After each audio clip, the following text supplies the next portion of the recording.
आपका स्वागत है वीकेबी स्टूडियो से।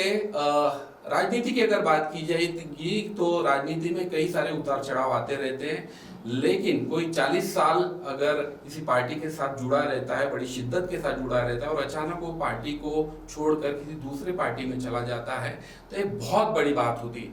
हालांकि इन दिनों हमने देखा है काफी उथल पुथल मची हुई है महाराष्ट्र की राजनीति में, पार्टियां छोड़कर लोग इधर के उधर जा रहे हैं।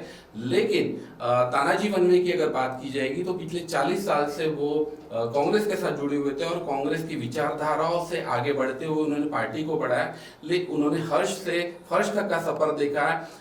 इसी सारे मुद्दों पर उनसे बात होगी, उनसे जानेंगे कि आखिर उन्होंने 40 साल पुरानी जो 40 साल जो सेवा दी उस पार्टी को क्यों छोड़ा। इन्हीं सारे सवालों से रूबरू होंगे, उनसे बात करते हैं तानाजी वनवे से। तो सर आपका बहुत बहुत स्वागत है।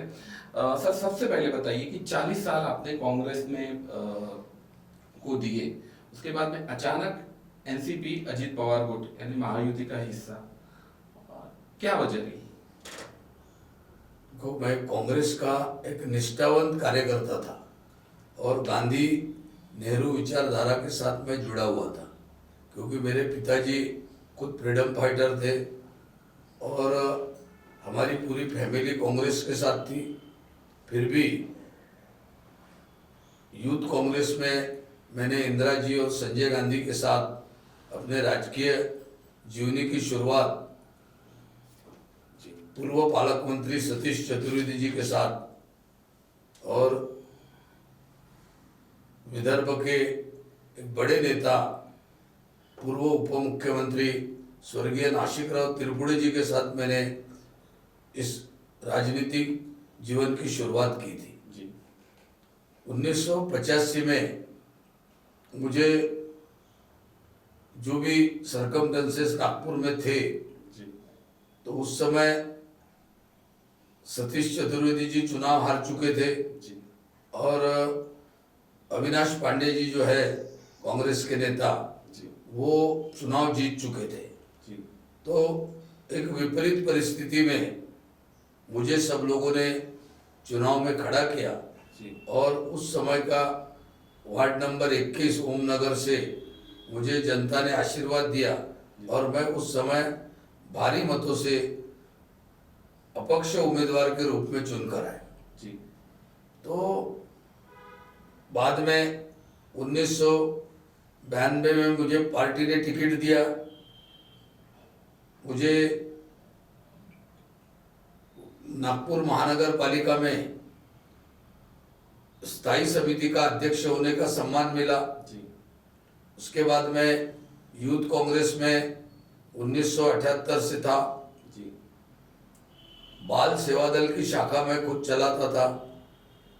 तो यूथ कांग्रेस में आने के बाद मानिकराव ठाकरे के नेतृत्व में मैं वहाँ प्रदेश जनरल सेक्रेटरी करके रहा। उसके बाद मानिकराव जी के साथ वो प्रदेश अध्यक्ष हुए, उनके साथ मैं प्रदेश सेक्रेटरी करके रहा। उसके बाद मैं प्रदेश जनरल सेक्रेटरी करके रहा। उसके बाद में गोविंदराव आदिक साहब जो झुंझार नेता कांग्रेस पार्टी के थे, तो उनके साथ भी मुझे सेक्रेटरी और जनरल सेक्रेटरी करके काम करने का मौका मिला। पूरे महाराष्ट्र में मैंने निर्धार यात्रा में का पूरा प्लानिंग पूर्व नियोजित हम लोगों ने आदिक साहब के साथ किया। आदिक साहब के जाने के बाद परिस्थितियां बदली और उसके बाद पर मैं नगर सेवक कंटिन्यू रहा। तो बीच में पार्टी ने मुझे टिकट भी देने के लिए मुझे जहाँ से मुझे चुनाव लड़ना था वहाँ से टिकट देने से इनकार किया। फिर भी हाईकमांड को मेरी जानकारी थी, तो इसलिए अशोक चौहान जी जो प्रदेश के मुख्यमंत्री थे, अभी भाजपा में है, वो मेरे साथ यूथ कांग्रेस में थे, उनको मेरे काम की जानकारी थी। तो उन्होंने टिकट दिया और टिकट देकर मैं चुनाव जीता।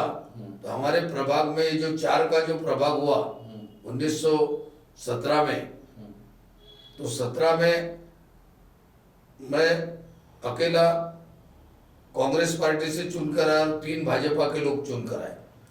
उसके बाद महानगर पालिका में मुझे विपक्ष का नेता बनने का योग आया। मैं सीनियर होने के बाद भी मुझे पद नहीं दिया करके हम लोगों ने संगठनात्मक तरीके से मेजॉरिटी के को लेकर मैंने वो पद कानूनन तरीके से हासिल किया। मेरे विरोध में हाईकोर्ट में भी कुछ लोग गए, लेकिन वहाँ वो परास्त हुए। मुझे 5 साल तक विपक्ष का नेता बनने का सौभाग्य नेताओं के और पार्टी के लोगों के आशीर्वाद से मुझे मिला। अब मैं कांग्रेस पार्टी को छोड़ने का तो कोई सवाल ही नहीं आता, लेकिन अलग अलग लोगों की तरफ से मुझे बोला गया कि आप आइए। भारतीय जनता पार्टी के भी देवेंद्र जी फडणवीस जो मुख्यमंत्री है, वो 1992 में वो पहली बार नगर सेवक कर चुन कर आए।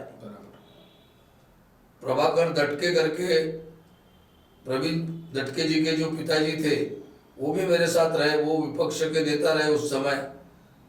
अर्जुन दास जी कुकरेजा विपक्ष के नेता रहे। तो हम लोग महानगर पालिका के राजनीति में काफ़ी अनुभव के साथ हम लोगों ने काम किया।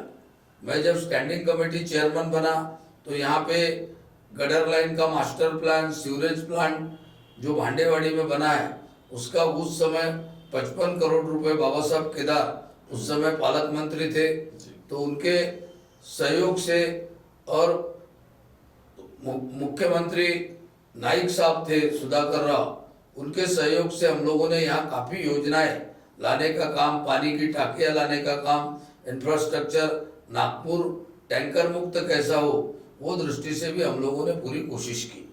लेकिन बीच का ये जो 10 साल का पीरियड है, ये 10 साल के पीरियड में पार्टी से के वरिष्ठ नेताओं ने अनदेखी किया।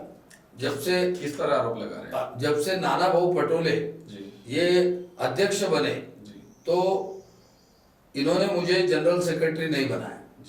मेरे को हाईकमांड से खरगे साहब के तरफ से मुझे जनरल सेक्रेटरी का पद मिला। वरिष्ठ नेताओं से मेरे अच्छे संबंध थे, तो उन्होंने मेरा काम देखते हुए मुझे पदाधिकारी बनाया। और पदाधिकारी बनाने के बाद नाना भाऊ ने मुझे कोई भी डिस्ट्रिक्ट की जवाबदारी या संगठन में कोई प्रचार के लिए या प्रसार के लिए या कोई निरीक्षक करके या कोई डिस्ट्रिक्ट का इंचार्ज करके कभी भी उन्होंने मुझे जवाबदारी नहीं दी। जबकि उनके मेरे अच्छे ताल्लुकात थे, फिर भी उन्होंने मुझे जवाबदारी नहीं दी। क्या वजह रही?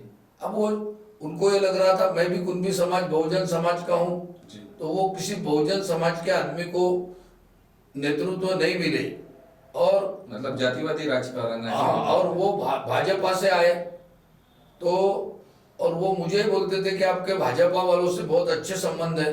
मैंने बोला मैं जिस सभागृह का सदस्य हूँ वहाँ आरपीआई है, भाजपा है, सब है। महानगर पालिका में मेरे सभी से संबंध है। गडकरी साहब मेरे स्कूल के मित्र हैं, हम साथ में पढ़े। तो वो बात रहना और मेरी विचार सरणी अलग रहना, और आप खुद भाजपा से छोड़ के यहाँ पे आए हो, तो उन्होंने जिस ढंग से संगठनात्मक जो उनको एक तो संगठन का अनुभव नहीं था, संगठन में वो पहली बार काम कर रहे थे। और विधानसभा के चुनाव में भी हम लोगों ने बहुत कोशिश की। विधानसभा के चुनाव में उन्होंने पैनल में नाम तक नहीं भेजा। मतलब जिन लोगों ने आर्थिक गणित जिनका मजबूत था या उनके लेवा देवा जिससे भी हुआ होगा, उन लोगों के उन्होंने नाम भेजे। लेकिन यहाँ पे इंटरव्यू लिए हम लोगों ने 20,000 रुपये वहाँ भरे। भरने के बाद जो निरीक्षक आया उन्होंने पैनल में किसी व्यक्ति का नाम तक नहीं भेजा।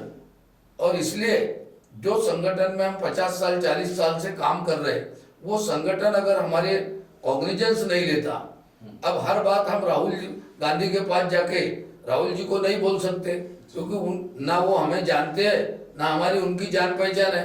हम संगठन के एक्टिव कार्यकर्ता है, लेकिन बीच में उन्होंने कोई कॉग्निजेंस लिया नहीं। नाना भाऊ को बार बार मैंने बोला, उन्होंने उनके नजदीक के कई लोगों ने भी उनको बोला कि इस बार अगर तानाजी वनवे को सीट मिलती है पूर्व नागपुर से, तो ये निश्चित रूप से उन्होंने नए नए लोगों को जिनका कोई लेना देना नहीं, जो लोग कभी पार्टी में नहीं रहे, ऐसे लोगों को आगे बढ़ाने का काम उन्होंने किया।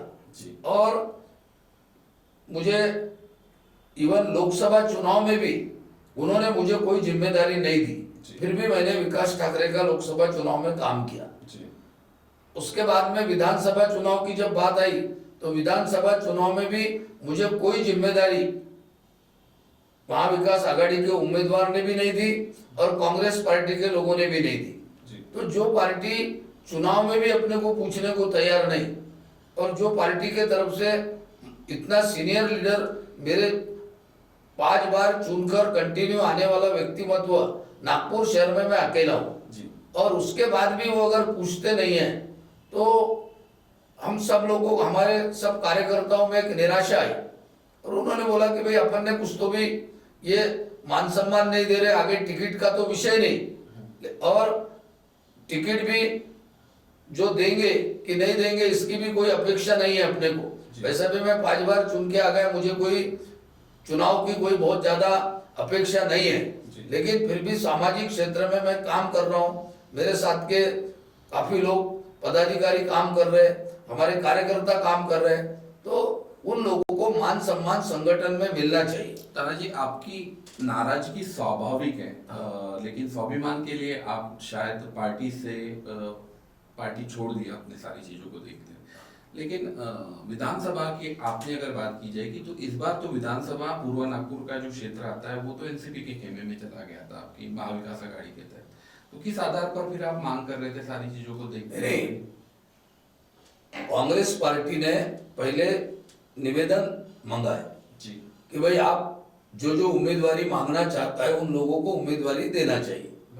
तो हम लोगों ने 20,000 रुपए भर के पार्टी में ये किए, पार्टी में मुलाकात दी। ये किसकी सीट किसके कोटे में गई वो तो बाद में ठहरा, लेकिन पहले तो इन्होंने जानबूझ के सीट छोड़ी जी।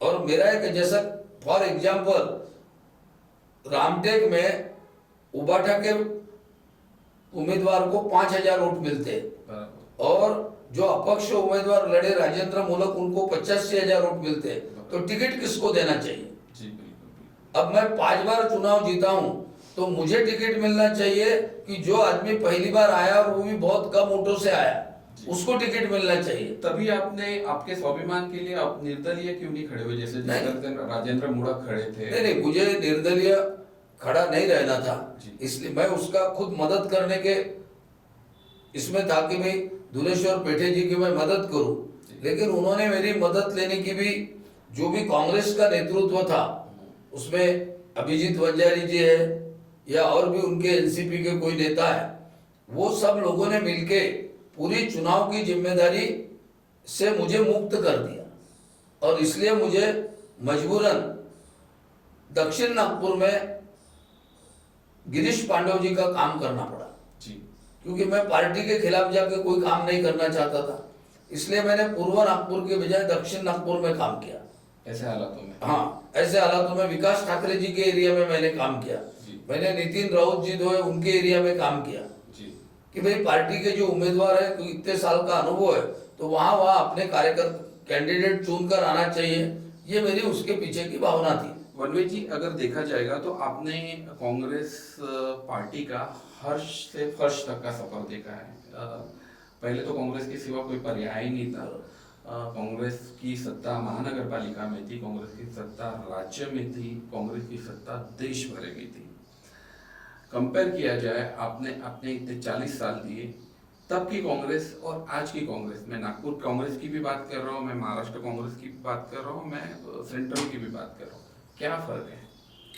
फर्क यह है कि विचार सरणी कांग्रेस की थी, लेकिन पुराने जैसा कल मेरे साथ कोई काम कर रहा है कांग्रेस पार्टी में, तो हम लोग दुख सुख में उसके घर जाना, उसकी जानकारी लेना, उसके घर में क्या हालात है, वो किस हालात में काम कर रहा है, उसके घर में रोजी रोटी का कोई साधन है कि नहीं है, हम लोग जाके वहाँ सब कोई बीमार गिर गया तो उसको हॉस्पिटल में जाके मिलना चाहिए, उसकी मदद करना चाहिए, ये कांग्रेस का पहले कल्चर था जी। अभी मेरा खुद का बाईपास हुआ जी, तो मुझे नाना पटोले का एक फोन भी नहीं आया और मुझे कभी मिलने भी नहीं आया। की बात है ये अभी साल भर पहले की जी। तो और वो स्टेज पे अगर मैं रहूं तो कभी वो मेरा नाम भी नहीं लेता। अच्छा। मैं प्रदेश का जनरल सेक्रेटरी होने के बाद वो मेरा नाम तक नहीं लेता था जी। यानी उसको लगा भाई जैसे कोई उनके आशीर्वाद से मैं जिंदा हूं, जी। ऐसा उनके दिमाग में जो आया और उन्होंने पूरी पार्टी खत्म कर दी। मतलब जो हर्ष जो हुआ है कांग्रेस का वो नाना पटोले। हाँ, नाना पटोले उसके लिए स्वयं जिम्मेदार है। जी। मेरे पास तो बहुत कुछ है, लेकिन मैं कैसा है कि जो संगठन में मैंने काम किया बिल्कुल। और वो संगठन में पूरे से निष्क्रियता से उन्होंने ये किया, जी। पूरी पार्टी बेच डाली उन्होंने। जी। यानी राहुल गांधी को भी बेचने का काम नाना पटोले ने ही किया है, करके ये इनका हर्ष हुआ। कोई वहां ईवीएम वगैरह कुछ नहीं है, इन्होंने भारी रकम लेके लोगों को टिकट दी और ऐसे लोगों को टिकट दी कि जो चुनाव में कभी उनकी डिपॉजिट भी नहीं बच सकती। जी। कांग्रेस पार्टी ने 75 लोगों को ऐसी लोगों को टिकट दी, उबाठा ने 40 लोगों को टिकट दी और पवार साहब के पार्टी ने 40 लोगों को दी। 155 टिकटें इन्होंने बेची। नागपुर महानगर पालिका की थोड़ी बात कर लेते हैं कि आपको बहुत बड़ा अनुभव है सारी चीज़ों का। आप स्थायी समिति वहाँ के अध्यक्ष रह चुके हैं और कई बार आपने नागपुर महानगर पालिका के चुनाव लड़े हैं, काफ़ी वरिष्ठ सदस्य भी माने जाते हैं आप। एक समय हमने देखा था कि नागपुर महानगर पालिका पे कांग्रेस का वर्चस्व था। एनसीपी नरेश गावंडे के साथ में महापौर बनता है, 2 टर्म रहते हैं, उसके बाद में अचानक सुपड़ा साफ होता है। क्या वजह? क्या है, इन्होंने जो हालात अभी हुए विधानसभा में, ये क्यों हुए? क्योंकि लोकसभा में जो पार्टी को बहुमत मिला तो उनको लगा हमने किसको भी इसके बाद टिकट दे दिए तो वो हमारा गधे घोड़े को भी टिकट दिए तो भी वो चुनाव जीत जाएंगे। वो स्थिति नरेश गावंडी जी के बाद महानगर पालिका में हुई। उसके बाद जो उन्होंने टिकटें दी, वो टिकट जो चुनाव में जिनका अस्तित्व नहीं है, जो कभी चुनाव जीत ही नहीं सकते, ऐसे लोगों को दिए, करके इनके 44 लोग आए महानगर पालिका में, 44 लोग आए जी। और ये 44 लोगों में ये विपक्ष में जो सत्ता में थे वो विपक्ष में आ गए जी। 2 के प्रभाग में, 2 का प्रभाग था और उसके बाद 4 के प्रभाग में हम लोग 29 पे आए। जहां मैं विपक्ष का नेता था वहां 29 सदस्य थे जी। तो 29 में भी 2 भाग थे जी। मेरे साथ 17 लोग थे, बाकी के लोग ग्रुप अलग था।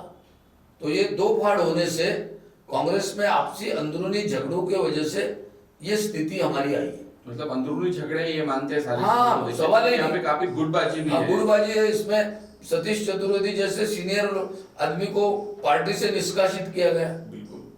क्योंकि जो व्यक्ति पार्टी में एक एक को जोड़ने का काम हम करते हैं, भारतीय जनता पार्टी रहे या बाकी की कोई भी पार्टी रहे, वो एक एक पार्टी को लेने के काम करते हैं। हमारे यहाँ नाना पटोले जी ने आशीष देशमुख को पार्टी से निकाल दिया जी। जो आज एमएलए बन गए बीजेपी में जाने के बाद। तो हम लोगों ने अपने हाथ से पार्टी का नुकसान किया जी। और इसकी जानकारी हाईकमांड को नहीं थी, पर ये जो रिजल्ट आए उससे हाईकमांड और राहुल गांधी को समझ गया कि क्या स्थिति है। विकास ठाकरे के नेतृत्व में फिलहाल नागपुर शहर कांग्रेस है, किस तरह से देखते हैं आप सारी चीजों को? विकास ठाकरे काम करने वाला व्यक्ति है जी। विकास ठाकरे के बारे में मुझे नहीं, लेकिन संगठन को जो, लेकिन मैं ये कहता हूँ कि आपने एनसीपी का दामन थाम लिया, कांग्रेस को छोड़ा है। इतना वरिष्ठ सदस्य या कार्यकर्ता, कांग्रेसी एक विचारधारा से जुड़ा हुआ जिसने कभी अपना स्वार्थ नहीं देखा, वो छोड़ता है। तो क्या आप लाजमी नहीं था कि किसी वरिष्ठ नेता का फोन आए या फिर आपको विलास मुद्देमार जी का फोन आया, विकास ठाकरे का फोन आया, फिर किसी वरिष्ठ मुझे रोकने की कोशिश नहीं? मुझे किसी का फोन नहीं आया और ना किसी ने रोकने की कोशिश की। क्या वजह रही? उनको लगता भाई जाते जाने दो जी। ये गए तो अपनी 1 सीट नए आदमी को दे देंगे जी। उनको पार्टी में मजबूत लोगों की जरूरत नहीं है जी। ये इस पर से समझ गया, इसलिए मेरे को जब ये स्थिति मैंने देखा, मतलब तजुर्बेकार लोगों की भी कांग्रेस को जरूरत नहीं, बिल्कुल जरूरत नहीं।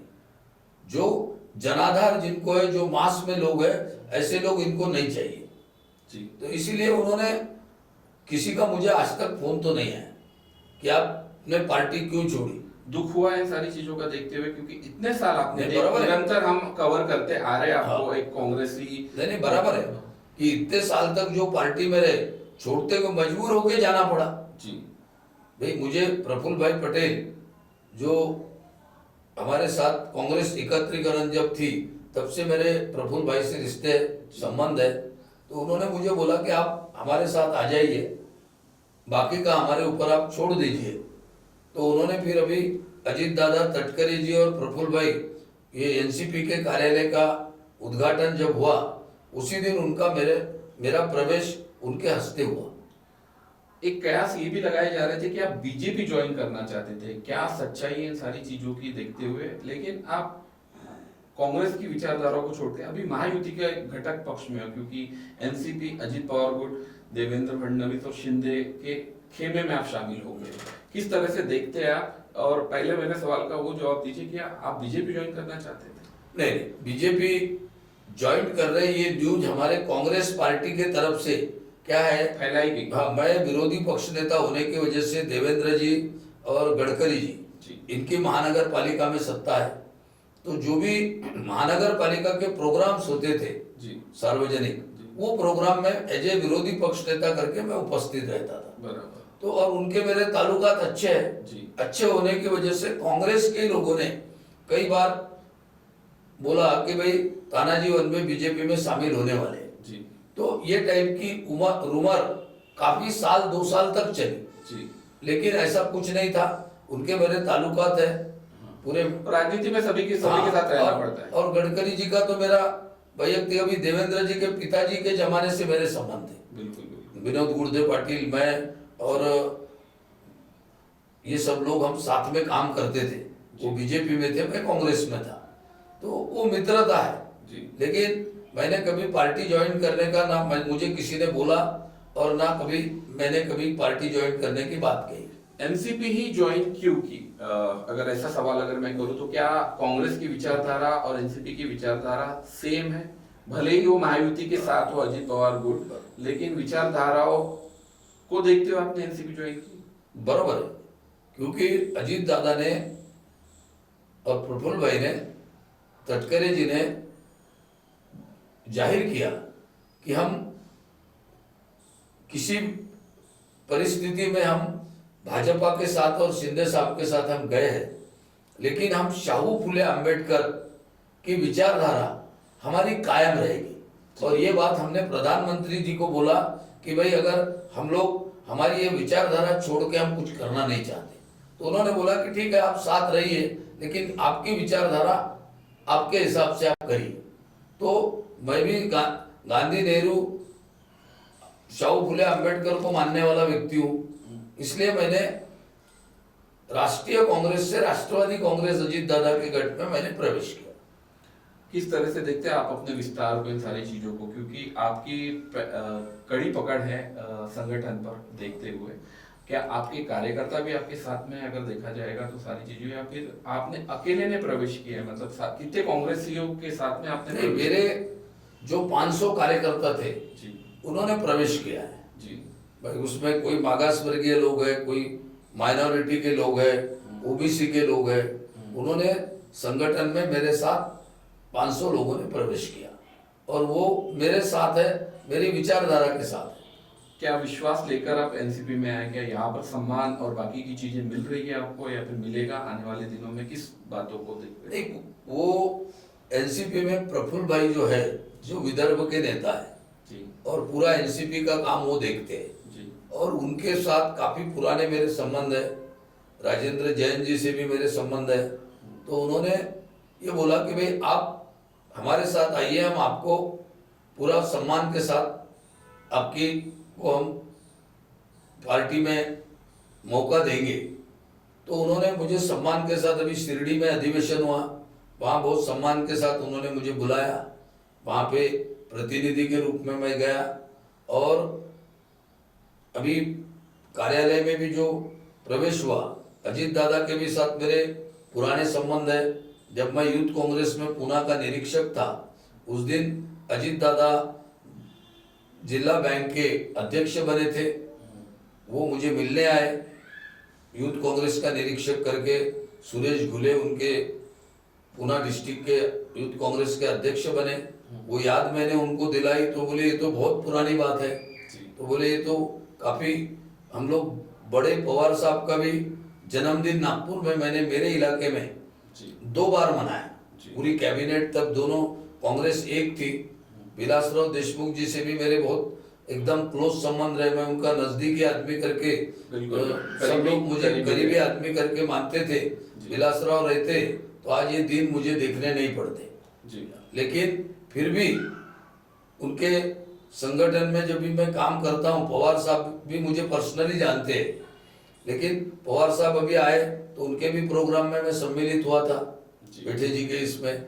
उसके बाद ये सब जाने के बाद जो विपरीत परिस्थिति है, पवार साहब को भी बहुत सी स्थिति नहीं मालूम कि भाई ये क्या हो रहा है। उद्धव जी को भी ये चीजें नहीं मालूम कि इनके पार्टी के लोग क्या कर रहे हैं, क्योंकि उन्होंने मेरिट जिनको है उनको टिकट लोकसभा में जब दी तो विधानसभा में भी मेरिट को अगर टिकट देते तो आज इनको ये दिन देखने नहीं पड़ते। राहुल जी एक तरफ बहुत अच्छा कार्य कर रहे हैं। राहुल गांधी की अगर बात की जाएगी, भारत जोड़ो आंदोलन, भारत जोड़ो जो उन्होंने अभियान जो चलाया, जिस तरह से पूरे देश को जोड़ के रख दिया, कई सारे तमाम तबके के लोगों से मिली, कहीं की उम्मीद कांग्रेसियों में जागी थी। लेकिन आप जैसे लोगों से जब बातें होती है, आप जैसे वरिष्ठ लोगों से बातें होती है, तब पता चलता है कि अंदरूनी बातें क्या है। क्या लगता है कि राहुल जी की मेहनत व्यर्थ जा रही है? अगर वो देख रहे होंगे या फिर उनके कोई करीबी देख रहे होंगे तो क्या कहना चाहेंगे? नहीं, राहुल जी ने काफी मेहनत किया। संगठन में वो आदमी रात दिन लगा हुआ है, उसके बारे में कोई दो मत नहीं है। लेकिन जिन लोगों के ऊपर पूरी महाराष्ट्र की जिम्मेदारी दी, नाना पटोले जी के ऊपर, उनका नाना पटोले जी का किसी व्यक्ति से नहीं पटा। संगठन में चाहे फिर कदम साहब रहो, बाला साहब थोरात रहो, या पृथ्वीराज चौहान रहो, या जो भी विदर्भ के बड़े नेता है। लेकिन लोकसभा की कामयाबी उन्हीं को दी जाती है। हाँ, लोकसभा की कामयाबी ये राहुल जी के कारण मिली हुई है जी। ये विपरीत परिस्थिति में संविधान बदल रहे, ये एक मैसेज लोगों में गया करके लोगों ने कांग्रेस पार्टी को प्रचंड बहुमत दिया जी। उसके साथ साथ उबाटा को भी बहुमत मिला, उसके साथ साथ पवार साहब को भी मिला। लेकिन वो बहुमत मिलने की वजह से ये फूले नहीं समा रहे थे। तो इनको लगा कि अब हमने किसको भी टिकट दिए तो हमारी सीटें चुनकर आएगी। किसी ने अपने रिश्तेदारों को टिकट दिया, किसी ने अपने भाई भतीजे को टिकट दिया, और ऐसे परिस्थिति में चंद्रपुर की खासदार धानोरकर मैडम जो थी वो भारी मतों से जीत के आई। अब उसके यहाँ पे उन्होंने उनके रिश्तेदारों को टिकट दे दी जिनका कोई संबंध नहीं, तो कार्यकर्ता नाराज हुए। और कार्यकर्ता को टिकट अगर मिलती, और यही वजह मुंह की खानी पड़ी, और ये वजह से मुंह की खानी पड़ी। यहाँ कोई ईवीएम फीवीएम का विषय नहीं है, गलत आदमी को टिकट देने की वजह से ये स्थिति आई। केवल ऊपर वाले लोगों को, राहुल जी को और बाकी लोगों को बताने के लिए ये बोल रहे कि ये ईवीएम वगैरह हो गया है, ऐसा कुछ भी नहीं है। कार्यकर्ता ही जो चुनाव जीत ही नहीं सकता उसको आप पैसे लेके टिकट दे रहे करके ये दिन आपको देखने मिले। वनवे जी अगर बात की जाएगी एनसीपी के विस्तार की, तो क्या लगता है आपको कि जिस तरह से कार्यालय का ओपनिंग हुआ और अजित पवार ग्रुप एक तरह से कार्य कर रहा है, आप उनमें शामिल हो गए, किस तरह से आगे लेके जाएंगे इस शहर में इस पार्टी को? कांग्रेस के लिए बहुत बड़ी चुनौती होगी ये सारी चीजों को देखते हुए, क्योंकि भाजपा का यहाँ पे बोलबाला है, यहाँ पे बहुत कार्यकर्ता है उनके, नगर सेवक है काफी, और भाजपा का भी गढ़ माना जाता है जो किसी समय में कांग्रेस का गढ़ माना। तो किस तरह से आप पार्टी को मजबूत करने के लिए एनसीपी के साथ जाने? देखो, मुझे प्रफुल्ल भाई ने बोला है कि हम पूरे मान सम्मान के साथ आपको जवाबदारी देंगे। कोई पोस्ट दी हो? अनेक पोस्ट तो मैंने मांगी भी दी जी। और वो देंगे। उसमें मुझे कोई पोस्ट से, मैंने इतनी पोस्ट ये की है, भुगती है, अच्छा। कि मेरे को अभी पोस्ट से मुझे सिर्फ मान सम्मान चाहिए जी। और मान सम्मान उनका मिलेगा वो अगर जिम्मेदारी देते तो भारतीय जनता पार्टी जैसी मजबूत हुई वैसी इतने प्रमाण में तो राष्ट्रवादी मजबूत नहीं होगी। लेकिन राष्ट्रवादी का यहाँ जो कोई नगर सेवक, दोनों पार्टी एक रहने के बाद एक नगर सेवक था, तो हम लोग इसमें राष्ट्रवादी के 20-25 लोग ये महानगर पालिका में कैसे चुनाव जीतेंगे, इस ढंग से हम इसकी स्ट्रेटेजी बनाएंगे, पार्टी को मजबूत करेंगे।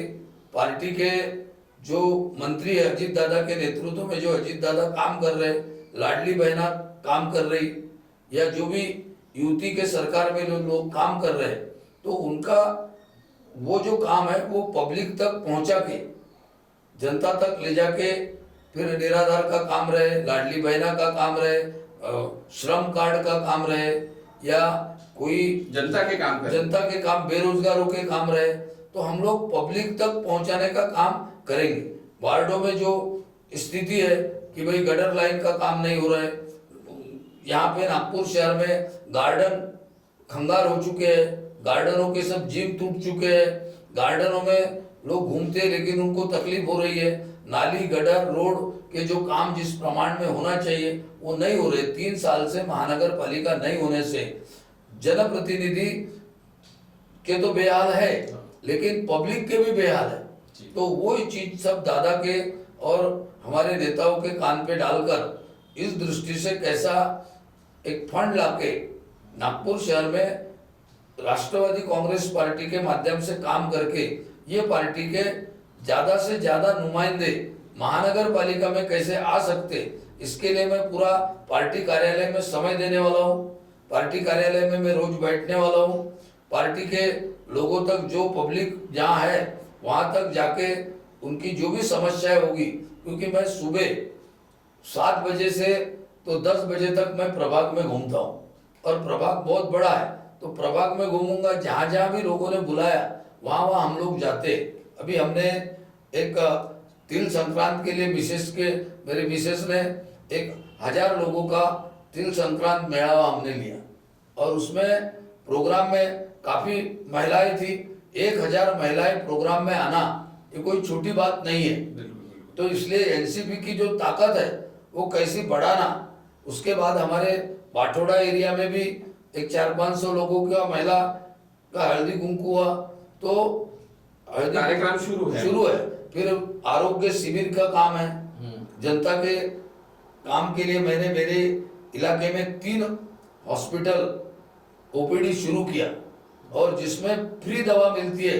दर्शन कॉलोनी के हॉस्पिटल में जहाँ नागपुर शहर में ब्लड ऑल टेस्ट करनी है तो 3000 रुपए लगते, लेकिन हमारे डिस्पेंसरी में वहाँ केवल 10 रुपए में पूरा ऑल ब्लड चेक की व्यवस्था है। तो 10 रुपए कहाँ और 3000 कहाँ। बिल्कुल, बहुत से काम चल रहे हैं। हाँ, झोपड़पट्टी में भी हमने हॉस्पिटल खोला, नंदनवन में भी खोला। तो आरोग्य की सेवा हमारे मार्फत लोगों की चल रही है। बड़े बड़े 2 गार्डन हम लोगों ने बनाया। उसके बाद में जो भी प्रभाग की, मैं विरोधी पक्ष नेता था, तो उत्तर नागपुर रहे, मध्य नागपुर रहे, दक्षिण नागपुर रहे, पूरे नागपुर का मैंने 5 साल दौरा किया, और जहाँ जहाँ जो भी समस्या हमारे नगर सेवकों की थी वो छुड़ाने के लिए मैंने पूरी कोशिश की। बिल्कुल। तो बात हो रही थी तानाजी वनवे से, जो कि वरिष्ठ कांग्रेस के सदस्य रह चुके हैं। पिछले 40 सालों से वो कांग्रेस में थे।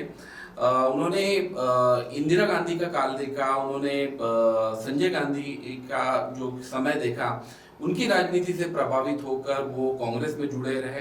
पिछले 40 सालों से अगर बात की जाएगी तो वो निरंतर कांग्रेस के सदस्य रहे। उन्होंने हर्ष से फर्श तक का सफर देखा, कई सारे मुख्यमंत्री देखे, नागपुर महानगर पालिका में वो कांग्रेस का सुनहरा दौर देखा।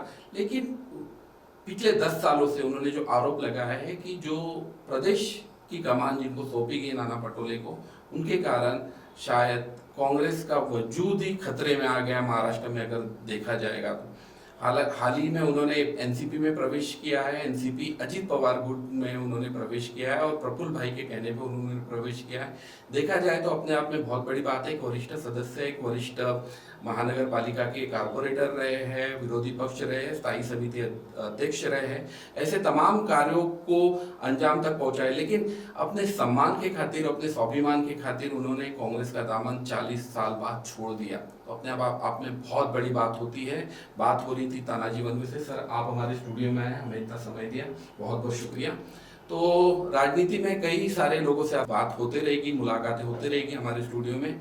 अब बने रहिए वीकेबी न्यूज़ के साथ। नमस्कार।